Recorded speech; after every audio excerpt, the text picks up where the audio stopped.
안녕하십니까. 돌을 아십니까입니다. 운석이 석회암 속에 박혀 있는 것 같다는 그런 생각으로 돌을 소유하고 계신 분이 저에게 와서 긴 시간 대화를 나눴습니다. 그분과의 대화 중에서 있었던 일을 영상으로 담고 있습니다. 제가 돌을 보러 다니면서 본 신기한 곳이 하나가 있는데 그것이 울산입니다. 울산에는 과거에 철광이 있었어요. 울산 철강하면 아주 유명했습니다. 그래서 저도 울산 철강을 살펴보려고 갔는데 여기서 아주 신기한 돌을 만나요. 자, 여기는 자철광. 저는 대전에서 오신다고 했는데 제가 잠깐 착각을 해가지고 울산에서 오시는 줄 알았습니다. 울산이라면은 석회암과 철하고 관련된 그런 돌이 나오거든요. 그래서 거기에 대한 나름의 이야기거리를 머릿속에 가지고 있다가 이분을 만난 거예요. 자, 그러면 좀 이야기가 많이 벗어나겠지만 울산 철광과 그 주변에서 나타나는 암석에 대해서 한번 살펴보죠. 방해석과 석류석, 헤덴버자이트로 되어 있는 그런 돌을 제가 많이 봤거든요. 화면에 보이는 이 돌이 그 돌인데 이것은 제가 2000년대 초에 찍어둔 사진입니다. 이 사진에서는 방해석 부분만 촬영이 되어 있는데 얼룩져 보이는 저 부분이 철 또는 석류석이 있는 부분입니다. 그런데 이 방해석으로 되어 있는 돌, 요거를 제가 여기에 들르기 전에는 어떻게 해석했는가 하면은 어떤 지역에 우연하게 석회암이 아주 깊게 묻혔다는 거죠. 그 깊이가 무려 한 500에서 1km 정도로 묻혔다고 보고, 그에 비해서 여기서 요 폭은 그렇게 한 100m 정도?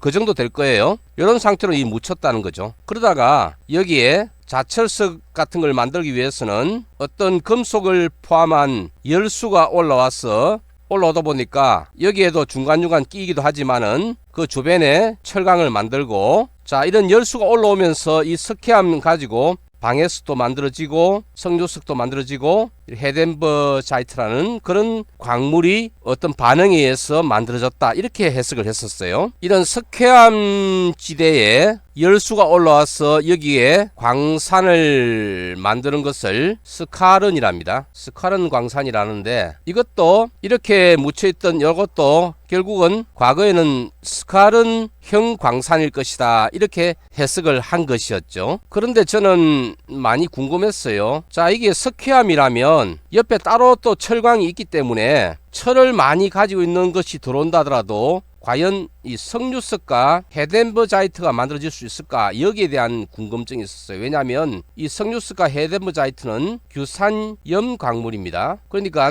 SiO2 함량이 많이 들어있어요. 거기다가 헤덴버자이트는 CaO가 또 들어가고 석류석에는 또 마그네슘, 철 등등 막 들어가는데, 어쨌든 이 방해석은 CaO하고 그 다음에 CO2가 붙은 CaCO3니까 이거는 원래부터 원래부터 석회암이라고 해도 이해가 되지만은, 자, 이런 석류석과 헤덴버자이트를 만들기 위해서는 이런 열수에서 자철석 만드는 철 말고도 이 SiO2 함량이 많은 것들이 뭔가 들어와야 되는데, 열수에서 들어온다면은 이 철에도 SiO2가 많이 포함된 그런 것들이 들어와야 되거든요. 그런데 이 울산 철강은 주로 이제 산화철, FeO 이런 것들만으로 되어 있는 그런 돌이었는데 어떻게 여기에 SiO2 함량 이런 것들이 높으냐 이거죠. 자, 그런데 제가 이 울산 철광의 근처에 나타나는 이 방해석에 굉장히 집중해서 생각을 해봤던 게 뭐냐면, 이게 혹시 이 카보나타이트라는 특이한 형태의 마그마에서 비롯된 것이 아닐까 하는 그런 의문점이었어요. 이 카보나타이트,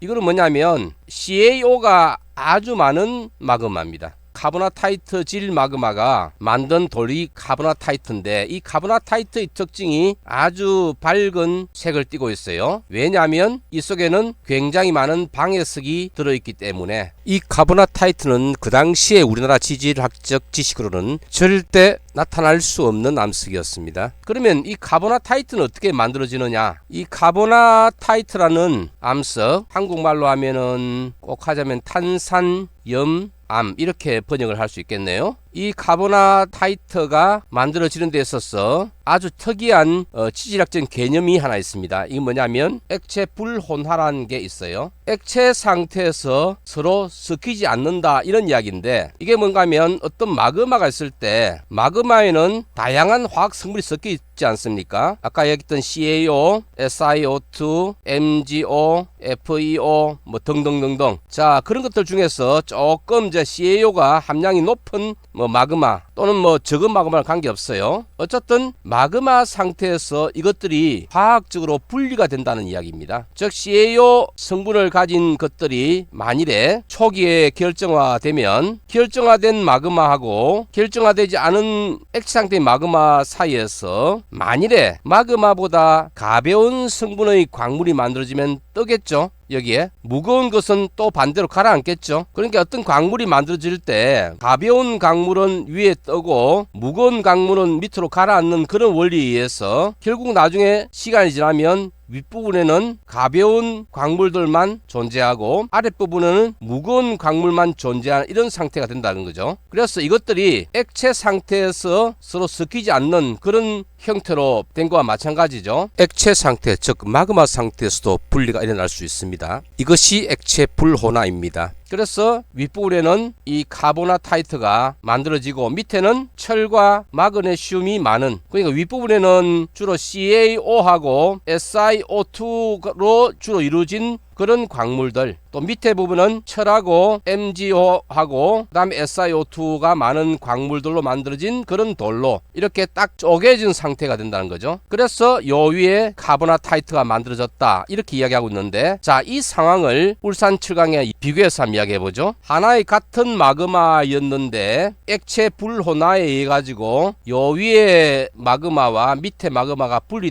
분리되었고 요 밑에 부분은 울산 철광을 만든 것이고 위에는 울산 철광과 같이 연해 있는 방해석과 석류석, 그 다음에 헤덴버자이트라는 광물로 주로 이루어진 있는 돌, 아주 밝은 흰색이죠. 왜냐하면 방해석이 상당히 많기 때문에. 하지만 밑에 있는 것은 이런 것들이 많아요. 자, 여기서 우리가 주목할 점은 또 한 가지 재미있는 것은 울산 철강에 연해 가지고는 어떤 돌이 많이 나오냐, 사물함이라는 돌이 아주 많이 나와요. 이것도 이해가 됩니다. 왜? 이 사물함이라는 것은 멘틀에서 잘 나타나는 이 감남암이라는 돌이 변성이 된 거거든요. 그러면 감남암이 어떤 돌이냐? 철과 마그네슘, 그 다음에 SiO2로 이루어진 돌이거든요. 특히 이 마그네슘 함량이 아주 높은 그런 돌이에요. 즉 이런 마그마에서 이렇게 분리되다 보니까 철과 마그네슘이 많은, 즉 안에 철광요 자체의 이 암석 자체가 사실 감남암과 거의 같은 성분이었다는 거죠. 거기서 변성되면서 사문암이 될 수 있는 거죠. 울산의 방해석으로 이루어진 이런 돌멩이를 보면서 이것이 처음에 카보나타이트가 아닌가라고 이제 의심을 했었어요. 그리고 이제 이것을 제가